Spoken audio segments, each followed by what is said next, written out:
Every spring, Vegas puts out their win total projections, which is really just an algorithm's prediction for how many wins they think each team will have in the regular season. Over the last 2 years, Fanduel's been pretty accurate with theirs, and they hit around 65% within one game. But with 13 teams moving around power conferences, how well are they going to do in the transition?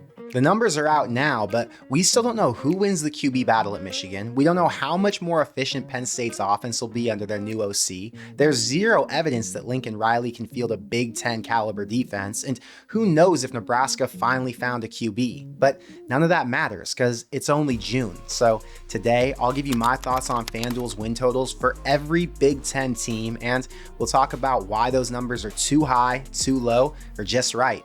But what's up, guys? I'm Connor Hayden, and this is Corn Crazed. If you're a fan of Nebraska or the Big Ten, hit the subscribe button so you don't miss any of my video reactions. And if you're still keeping up with college football news deep into the offseason, hit the like button to help us get to 1,000. But now, let's get into it. He's hit and sacked. He's taking a shot downfield, wide open end zone, caught, touchdown. If you watch my show during the season, you know how much emphasis I put on Vegas spreads to help give us an idea for how a game could finish. And most of the time, Vegas is pretty damn accurate. So I don't debate whether those lines are off or not, because a majority of the time, they're spot on. But preseason win totals are different, especially in this new era.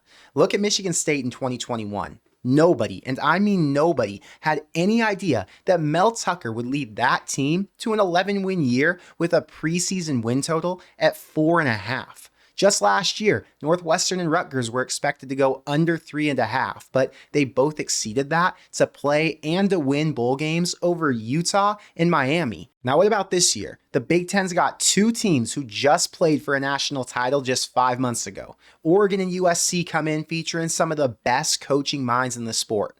Iowa, Nebraska, Rutgers, and Minnesota all return at least 70% of their production. And the non-conference schedule is crazy. Big Ten teams have to play LSU, Colorado, Texas, Kansas, Bama, and Notre Dame. That's all baked into the total. And I don't want to disrespect the computers that come up with the numbers, but I just think this year, between the portal moves, the conference realignment, and so many meaningful games, this season's just a lot harder to predict. So let's go through what FanDuel thinks will happen, and then I'm going to give you my thoughts on each one of these teams. First, we've got Illinois at under 5.5. They start off with a good shot to get to 3-3 with 2 no-name wins before they get a chance to knock off either Nebraska or Purdue. Their offense is going to be way better than it was last year with 2 competent QBs, an all Big Ten running back returning for his second season, and one of the strongest O-lines they've ever had under Bielema. And because they got so much depth up front, I think they're going to be better positioned to succeed as the year goes on. They wrap up with home games against Minnesota and Michigan State before trips to Rutgers and Northwestern to finish up. So although I don't think they can upset Penn State, Michigan, or Oregon, there's still a world where they win 7 since they've got 2 proven QBs to get them past that finish line. So I think 5-win expectations are a little too low. Indiana at under 5.5 seems a little high for a team that hasn't won more than 4 since 2020. But I will say the element of surprise is real since they've got so many transfers and a brand new coaching staff. But there's no way I can expect more than 4 wins when the only Big Ten games they're going to have a chance in are road games against Northwestern and Michigan State, or maybe their rivalry matchup with Purdue. There's just too many unknowns with 24 Group of 5 transfers and not enough size on either side of their line to get back to 5 wins. So I think this one's high. Iowa over 7.5 actually feels pretty fair given their offensive struggles, but based on the history, this number's way too low. They've only had 1 8-win season in the last 6 years, and now that Deacon Hill's gone, it's almost a guarantee that this offense starts to look better. And keep in mind, they returned 7 all Big Ten players. There's no doubt that they took advantage of a weak Big Ten West, and they always had a better record than they would if they would have played in a strong division. But now, the schedule's even easier than what they dealt with last year. The only game they're a for sure underdog in is at Ohio State, but outside of that, this looks like another 9 or 10 win finish for Kirk. So either FanDuel knows something I don't, or this is just straight up disrespect. Maryland, off an 8-win season, sits at over 6.5, but replacing 5 draft picks, an all-conference linebacker who transferred to Michigan, plus a second-team all-conference QB is a lot to ask. But let's look at the schedule. UConn, Michigan State, Virginia, Villanova, Indiana, Northwestern, and Minnesota are all games they should be favorites in. Add in Rutgers, Iowa, and USC all at home, and just one upset means they'd be at 8 again.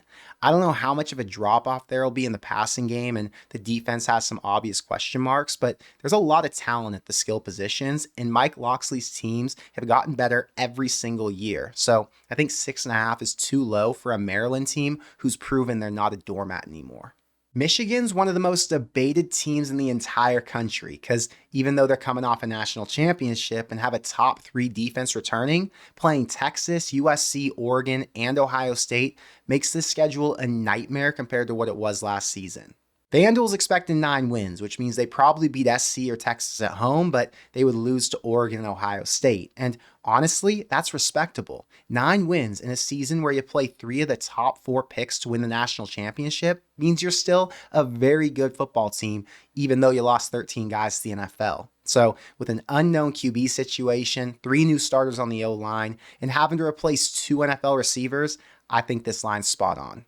Michigan State's at over 4.5 after losing 40 guys to the portal, and this schedule does them 0 favors. They could be favorites at home against FAU, Prairie View, Indiana, and Purdue, but to get to 5, they'd have to upset either Illinois, Rutgers, Maryland, or Boston College with a brand new QB and 9 new starters from the portal. Now, none of those teams are dominant, so I'm sure it'll happen, but this total feels accurate until we see how well their new roster gels together. PJ Fleck had Minnesota booming, but it couldn't last forever, and now Fanduel thinks they're a 5-win team. You know, there was a time when that roster was loaded with NFL talent, so not knowing a single starter on their defense is a telling sign for how far this team has fallen from the days of winning 9 or 10. The receiving core is solid, and there's a lot more excitement with Max Brosmer than there was with Kaliak Manis, but the schedule's really balanced. 2 games I know they're going to lose are against Penn State and Michigan, but almost every other opponent's going to be fighting for 6 to 9 wins, and after Nevada in week 3, they never get a break. There's reasons to be excited if you're a Minnesota fan since there's a ton of returning production, the top weapons are back on offense, and the defense is so senior, but I think this total's spot on. Nebraska at under 7.5 makes sense based on their recent history with back-to-back-to-back years going under and then missing a bowl game and the fact that they're starting a true freshman QB. But outside of that, only winning 7 would be a letdown. 10 starters return on a top 12 defense. The staff's had a year to install and perfect their scheme with a roster they rebuilt. And like Joel Klatt said on his podcast last week, Matt Rule's in position to go into week 8 undefeated if they can avoid getting upset by Colorado or Rutgers at home. Right now, they're the favorite in 8 of their first 9. Now, I'm not saying I think this team's going to make a 4-game jump in Rule's second season because there's still a lot of unknown on offense, but just looking at what they did last year and knowing about this staff's history, the odds at under 7.5 should probably be revised to over 8. And since we're talking about Nebraska, I want to give a quick shout out to the Character Chronicles for sponsoring today's show and for being a strong supporter all throughout this past year to help me bring you consistent content. I did a video with Adam on his YouTube channel about a month back, and he's all the way up to 16,000 subscribers, and he puts out videos every single week. So if you haven't had a chance to yet, head down to my description box below to subscribe to his channel, or head over to characterchronicles.com where you'll find everything he uploads there. Getting back on track, Northwestern's a team I loved following last year after they took the West by storm and finished second in the division, and they got tabbed at under 5.5 wins. So is that a slap in the face, or was last year a fluke? Well, they've got to break in a new QB on an offense that ranked in the bottom 10 nationally last season, but the defense returns 9 starters, and in the second year under Braun, they're going to look even better. The pro to this schedule is getting Duke, Wisconsin, and Iowa all at home, but they'll probably only pull one of those out. Last year caught everybody by surprise, but this time around, teams are going to be prepared, so 5 or 6 wins seems realistic. Ohio State at over 10.5 means they're only losing 1, so who's it going to be? On the road at Oregon or Penn State, or do they slip up between those 2 games and overlook a top 25 Nebraska at home? Oregon's obviously their toughest opponent, but they're going to be the most locked in for that one. Nebraska kept it tight 2 of the last 4 times they played, but even if they make the jump I'm expecting them to, playing spoiler in Columbus probably isn't realistic. Now, what about Penn State? Imagine back-to-back wins over top 25 Oregon and Nebraska. And then you've got to get ready to play your rival, who you only beat by 8 the year before, on the road. I think this total's spot on, and it says they're going to lose one of them. So what's it going to be? And check the comments for the Michigan fans who think I'm stupid for not including the Wolverines in this group. Oregon under 10.5 means they're going to lose too, but I don't see it. The 3 to watch out for would be Ohio State, Michigan, and Wisconsin, because if they win those first 2, you've got to be wary of an upset in Camp Randall halfway through November. I actually think the most likely loss here is to Michigan, since it's on the road late in the season against a defense that's going to be able to shut down their scoring opportunities. But this total's spot on, and an out-of-the-blue upset to a UCLA, Michigan State, or Purdue just isn't very likely. I talked about Penn State in my last video, and I said they weren't part of the elite group in the conference since they don't win championships, but their total's set at over 9.5, which means they're going to be in prime position for a playoff spot if they can live up to expectations. Before their home game against Ohio State, who I already mentioned was going to be on a nightmare stretch leading up to this one, their toughest test is in LA against USC for what's almost certainly going to be a primetime matchup. There is no Oregon, no Michigan, no Iowa, or any other teams that have a chance to be ranked outside of the 2 I mentioned. So if they can just split those and then win the games they're supposed to, Penn State's not only a Big Ten contender, but they should definitely get a playoff spot. I think this line's accurate, but I'm going to bet this team locks in and only loses 1 this year.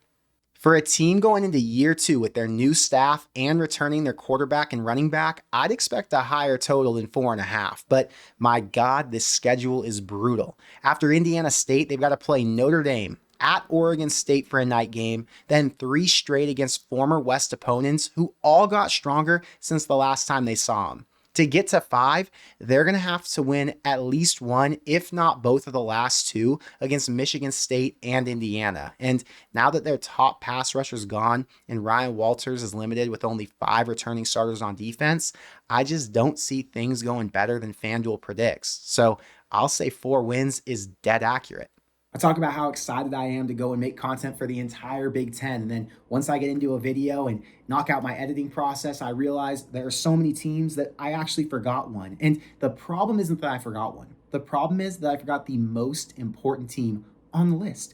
Love UCLA. I think I talk about them after. But Rutgers and their win total is downright disrespectful. It's set at 5.5. But they start off with Howard and Akron to get them some momentum, and then every single other game on the schedule is winnable. The only one you could argue is a really tough one is at USC when they have to play at 11 p.m. Eastern time, all the way on the other side of the country. But outside of that USC game, there isn't going to be a game here where they're more than a 7-point dog. I mean, they might be a 4-point dog in almost every single one of these games that they're not a favorite in. So Rutgers returns 80% of their defensive production, 70% on offense. They went and got a top FCS receiver. They went and got Ethan Kaliak-Manis, who I can promise you is going to be better than Gavin Wimsatt, who they had last year. The defense is senior-led. Every single one of the starters is a senior. That's unheard of. They got a transfer from Florida State who's going to come fill a hole, but outside of that, they return a ton of guys, and they didn't need a bunch of portal additions. Love Rutgers. I think this team could win 8, 5.5, disrespectful to the max. I'm taking the over, and this is probably the only one that I feel like it's 100% lock that I'll put money on. UCLA is an interesting story, not only because they lost Chip Kelly to Ohio State, but because they pulled in a former star OC who's worked with the top offense in the NFL. Yeah, the defense has some question marks and a bunch of new starters, but on the other side, they return Ethan Garbers at QB with 3 proven receivers who've all got NFL futures. LSU, Oregon, and Penn State makes for a daunting start, but after that, 6 of the last 7 are winnable games, and this could turn out to be another 8-win season in Deshaun Foster's first year. Now, 7's more realistic, but it's still higher than their 5-win projection, so I think this total's absolutely too low. Normally, I'd say the Pac-12 to the Big Ten is a big jump, but USC's coming off a season where they played 6 ranked games and they beat a top 20 Louisville with their backup QB and receivers to cap the year. Somehow, this schedule is actually getting easier than what they dealt with in Lincoln Riley's second season, and adding a proven DC with 5 new starters on that side of the ball is 100% going to make that atrocious defense better. Like Nebraska's extremely one-sided situation, the offense never had a chance to win games since the defense couldn't get out of their own way. They've got 3 proven DBs who came over from UCLA and Oregon State, so we're done watching shootouts in the Coliseum. And if Miller Moss can get the offense going to pull off a win over LSU, Penn State, or Notre Dame, we're talking about a 9-win introduction. Fanduel says they're going to get to 8, and I think that sounds about right.